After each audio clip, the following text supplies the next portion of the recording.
BJ said, I'm going to follow her very informative presentation on adolescent brain development with some implications for adolescent behavior and then legal policy.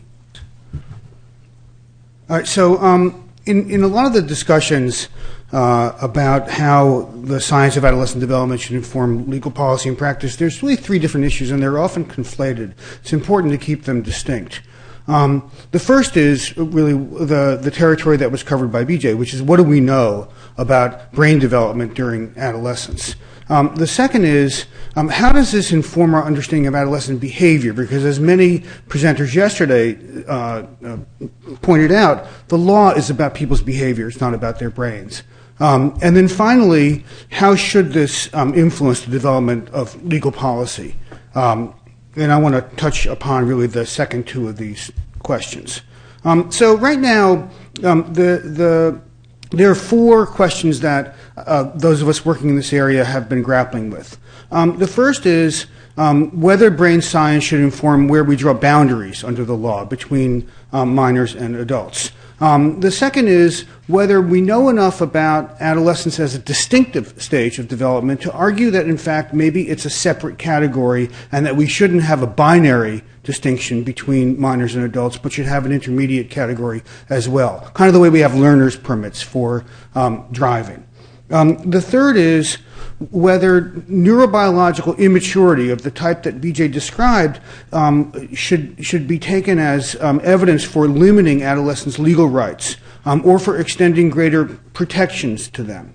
And then finally, and probably most familiar to this audience, is whether neurobiological immaturity should be taken as grounds for diminished responsibility and culpability. And this is an issue that was raised indirectly in Roper and directly in Graham. So in the majority opinion in Roper, written by Justice Kennedy, he refers to some aspects of adolescent behavior that ought to mitigate their criminal responsibility in ways that should make them ineligible for capital punishment. And so I've highlighted some of the ones that he's talked about there. The underdeveloped sense of responsibility, the fact that they're impetuous, and the fact that they're more vulnerable or susceptible to negative influences and outside pressures. Now, many people point to this opinion and say, well, this isn't about adolescent brain development, this is about adolescent behavior. And that's true, that in the opinions that came out of in Roper, adolescent brain science wasn't mentioned. But those of you who know the actual oral argument know that, in fact, brain science was raised during oral argument. This is a really interesting interchange between Justice Breyer and Seth Waxman. So Breyer says, now, I thought that the scientific evidence simply corroborated something that every parent already knows. And if it's more than that, I'd like to know what more. And now look at Waxman's response. Well, I think it's more than that in a couple of respects. It explains, corroborates, and validates what we sort of intuitively know, not just as parents. And the very fact that science, and I'm not just talking about social science, but the important neurobiological science that has now shown that these adolescents are, that the character is not hardwired. And this is sort of the beginning, I think, of this notion here in the courts, that really what really matters is brain development, not behavioral development, which I think is wrong, but that's a topic for a different discussion. So now, by the time we get to Graham, which is 5 years after Roper, brain science is explicitly mentioned in the majority opinion, again written by Kennedy, where he says, for example, parts of the brain involved in behavior control continue to mature through late adolescence. So by now, this notion has crept into the kind of collective view of adolescent development.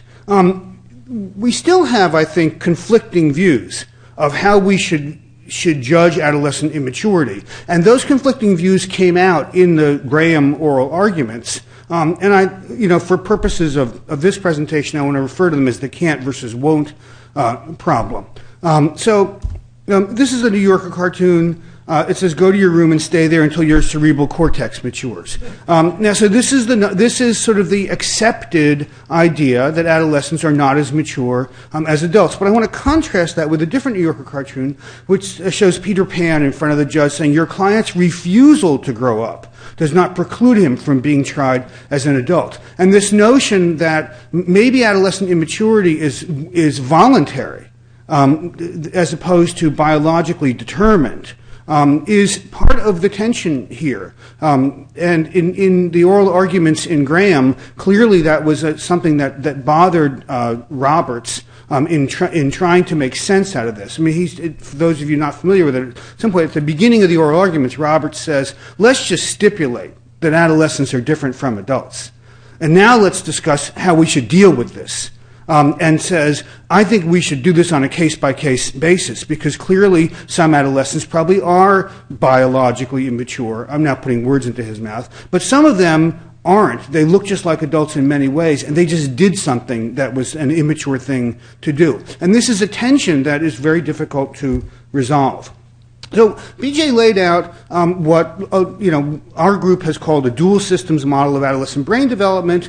Many different labs around the country, not just BJ's and ours, but a number of others as well, have all kind of arrived at the same basic framework for understanding this. And here the notion is that we want to differentiate between an incentive processing system, which undergoes major changes in early adolescence around the time of puberty. Some of them are linked to the hormonal changes of puberty. And in animal studies have shown that there is an increase in dopaminergic activity in pathways connecting the limbic system and the prefrontal cortex. There's more dopaminergic activity in those pathways around the time of puberty than at any other point in human development.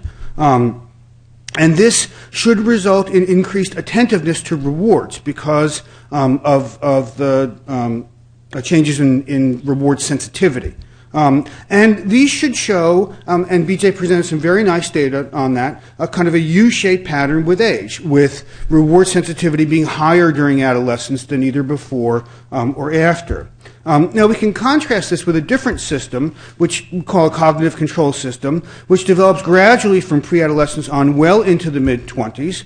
And this is linked to very well documented structural changes in the frontal and parietal regions, not just, and I think this is a very important point that BJ made in her talk, and I want to emphasize it. She and I talked about the need for redundancy here as a teaching technique, that it's not just about the prefrontal cortex.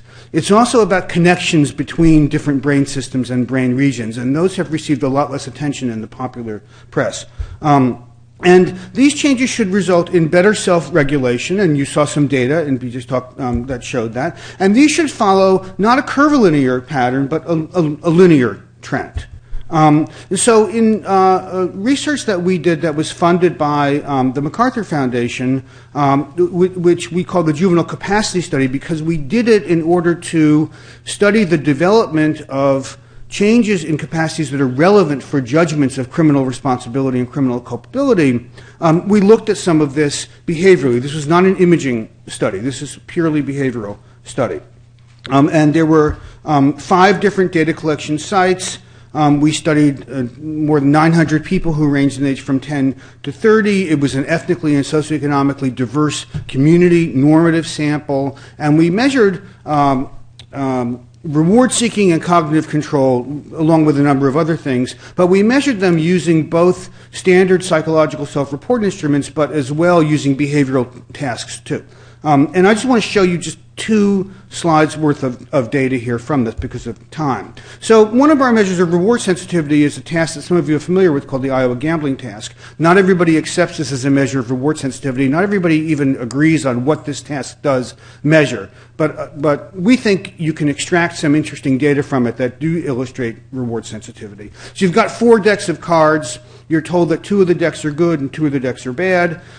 You're told that you need to draw cards and you want to try to maximize your winning by choosing from the good decks. Now, the way that we do this task is slightly different from the conventional administration of it, and it's modified in a way that lets us get independent measures of choosing good decks versus avoiding bad decks. And we do that by asking you if you want to play or pass from a certain deck. If you play, the card flips over, and you get information about whether that was a winning or a losing card. If you pass, you get no information at all. But this introduction of the play or pass modification allows us to do this separation of approach behavior toward good decks versus avoiding bad decks. And when we break the data down that way, we find something very interesting. So this is the change. This is the absolute number of changes in pulls from good versus bad decks over the course of the task as a function of age. So the red bars indicate pulls from good decks, and the yellow bars indicate pulls from bad decks. And below that midline, it's a negative number, which means that that decreased, and above that midline, it means that it increased. And what you see here is that this pattern of pulling from good decks, of approaching the good decks, follows a very similar age pattern that BJ showed in her presentation of findings from their reward-related tasks. Now, just for purposes of comparison, look at the far right column, which is the oldest people in the sample, 26 to 30, and you'll see that they change both in their approach of good decks and their avoidance of bad decks. All right, but now look at the youngest people in the sample, and actually really up until age 17 or so. Their performance is driven almost entirely by an increase in their pulls from good decks, and their avoidance of bad decks doesn't change very much at all. And we take this as indicative of the notion that there is this increase in reward sensitivity and then a decrease in reward sensitivity after. Now, we measure cognitive control using a task called the Tower of London, where you're presented with 3 colored balls like this, and you're asked to rearrange them in as few moves as possible so that they resemble a goal formation here. And you rearrange them by moving them onto these placeholders. And the problems in this range from very easy problems that can be solved in 3 moves to very difficult ones that take 7 moves to solve. And there are many outcome measures that can be extracted from this. One that we've been very interested in is how long people wait before making their first move. It's kind of like the marshmallow task in a funny way. And what you see here is this very interesting age by problem difficulty interaction, where for the easiest problems, there are no age differences in how long people wait before making their first move. They all wait, around 5 seconds or so. But if you look at the most difficult problems, you see this beautiful linear trend in how long people wait before making their first move. We have looked at this. We control for working memory, other basic cognitive abilities. We still find the same basic pattern. And we take this as indicative of the fact that as people age between 10 and 30, they become less impulsive, and that's why they wait longer before making their first move. In fact, in this paper that's coming out this year in child development, we show that the age differences in this are due to impulsivity differences and not due to working memory differences. So if we composite all of our reward-seeking, sensation-seeking measures, we get this curvilinear pattern. This is a significant curvilinear trend of increase during early adolescence and then a decline later on. And if we composite our self-regulation measures, we get this very, very nice linear increase over time. And as BJ mentioned, and as a lot of us are now thinking, it's this imbalance between the high reward-seeking and still immature self-control that's characteristic of the mid to late adolescent years, let's say the high school years, roughly speaking. And that is a time that is characterized by elevations in many, many types of risky and reckless behavior. To summarize, that early adolescence is a time of dramatic increases in reward-seeking and sensation-seeking, and we now understand some of the neural underpinnings of that. But self-control matures gradually over the course of adolescence and isn't fully mature until the mid-20s. And that makes this middle adolescence a very vulnerable period because that's a time of the greatest imbalance between, and remember on BJ's graph there's that kind of widening area under the curve there that shows that this imbalance is very high during this middle adolescent period. Now, it's really funny. I went back last night and revised my talk and said, I should put in a de-age crime curve. And then, of course, BJ showed this as well, but here we are being redundant. And you see that the period of time that should be a time of heightened vulnerability to risky and reckless behavior coincides with the period of time when most people commit crimes. It also is the case that compared to adults, adolescents have more automobile crashes, even if you control for driving experience. They drown more often than adults, which is very interesting because they should be, in theory, stronger than adults, but we think it's probably due to their risky and reckless behavior. We can just go through all they attempt suicide more often. It's a time of great vulnerability to most forms of serious psychopathology. It is a very vulnerable time, and we think we're beginning to understand, neurobiologically why this is true. So, if risk-taking is an inherent feature of adolescence, what are the implications for public health policy? So, something that I've written about is that most of our educational interventions to get kids to not engage in risky behavior are failures. And the reason that they're failures is that the reason that kids engage in risky behavior is not that they're stupid.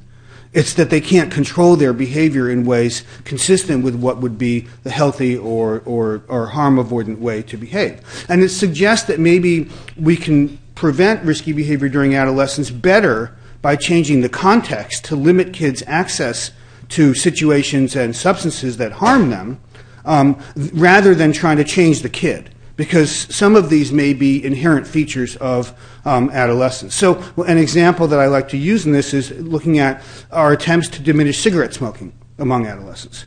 And educational efforts to do that have been only modestly successful, but the most successful social policy ever done to do that was to raise the price of cigarettes, which is essentially changing the context to make the substance harder for kids to get access to, rather than trying to change the kid.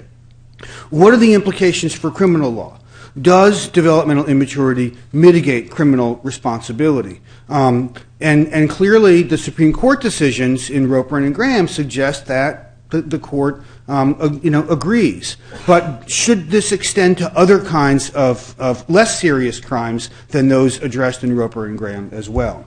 And what does this say about where we should be drawing boundaries? I get calls all the time from policymakers and legislatures. Well, does this mean we should raise the driving age, to 18? Somebody from the state health department in New Jersey called once to ask if I thought they should raise the age of lifeguarding.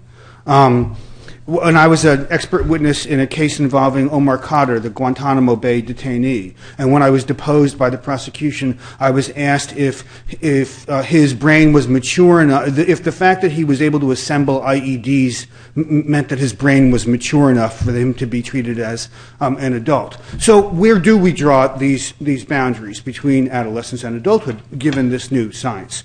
And finally, I just want to leave you with some caveats. I think there's a temptation, and in that exchange with Seth Waxman, that I showed you earlier, to think that brain science is more valid or more reliable or more important than behavioral science, and it isn't. It isn't inherently more important. And in fact, the second point is that in many instances, and somebody mentioned this yesterday, if we want to try to predict somebody's math performance, better to give them a math test than to look at their brain. And in many instances, behavioral science may be more relevant to the policy question than brain science. The third point is that brain maturation occurs in a social context. And as BJ showed in some of that research, some of our group's research on peer influences, how adolescents perform relative to adults changes as a function of the context in which you study it. And one of the weaknesses in a lot of the research that's been done, which we hope to address with a new study that we're going to be doing together, is that most of our findings on age differences in brain activity and in performance on these tasks comes from studies in which we study people by themselves. But in the real world, adolescents do most of these things when they're with their friends. And we need to figure out how to get context into the fMRI environment. The fourth point is that brain science doesn't make drawing age boundaries any easier than people think. No one in this room thinks this, but we're asked this all the time. When does the brain become an adult brain? Well, as you know just from this brief lesson today, different systems of the brain mature along different timetables and at different rates. And even still, it's hard to know when the brain is an adult brain or not, because we don't have norms, but by which we can say, well, if you have this many synapses, you're an adult, and if you have this many, you're an adolescent. The fifth point is that neuroscience cannot be used to make individualized assessments of maturity. And we need to keep in mind this difference between group-based conclusions and individual ones. And the last point, and I'll just leave with that, is that just because adolescents are less mature than adults doesn't mean that they're not mature enough. So you have to look at a particular policy question and ask, what skills and capabilities do you need to be able to do this, right? You don't need to be 6 feet tall to reach a bookshelf that's only 5 feet high. And I think that that's a very important consideration to keep in mind as we try to extend this work into the legal and social policy realm. So I will stop there. Thank you. Thank you very much. Again, we've got time for one or two quick questions. And can you wait for the microphone, please?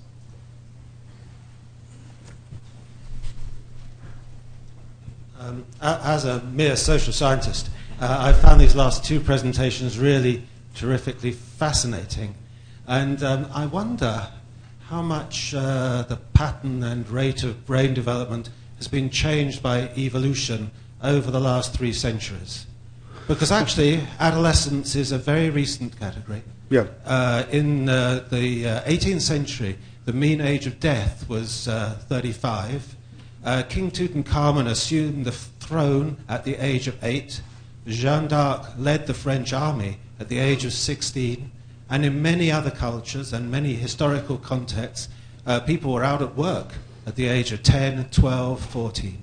Right. Now, if one thinks that brain maturation actually has an evolutionary basis, I would be incredibly surprised, though perhaps I'm wrong, if that rate of maturation had changed so fundamentally in what is, in evolutionary terms, an eye blink. So I'm just trying to make sense of the data, the really interesting data and arguments that you and BJ have presented to Right. us. That's a good question. Well, I think BJ hinted at an answer to half of it, which is that to the extent that some of this development is driven by puberty, the fact that puberty occurs earlier, so to go back to the 18th century, well, we don't have good data there, the 19th century, the average age of menarche in industrialized countries in the West was about 16 and a half. In the United States today, it's about 12 and a half. And that's a big change in a relatively small period of time. So to the extent that these changes in subcortical systems are driven by hormonal changes, then we would expect to see them earlier than was the case then.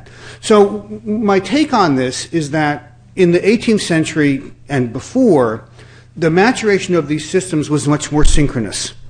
And you didn't have this big gap between the arousal of the incentive processing system and the maturation of cognitive control. And it's that gap between the two systems that may be, the issue here. The final point on that is that we don't know what drives brain development during adolescence. And I don't want you to think that any of us working in this area believe this is all driven just by biology, by some biological program. And one of the things that we really don't know and need more research on is what kinds of experiences contribute to the development of cognitive control. So maybe kids were better at doing adult types of roles in the earlier centuries because they were given them at an earlier age, and that gave them opportunities to practice them, Okay, I know a lot of people are waiting, but I think in fairness to the third speaker, if you can hold those questions, we've got 20 minutes, then we can go to the panel discussion. So let's thank Larry again for a great talk.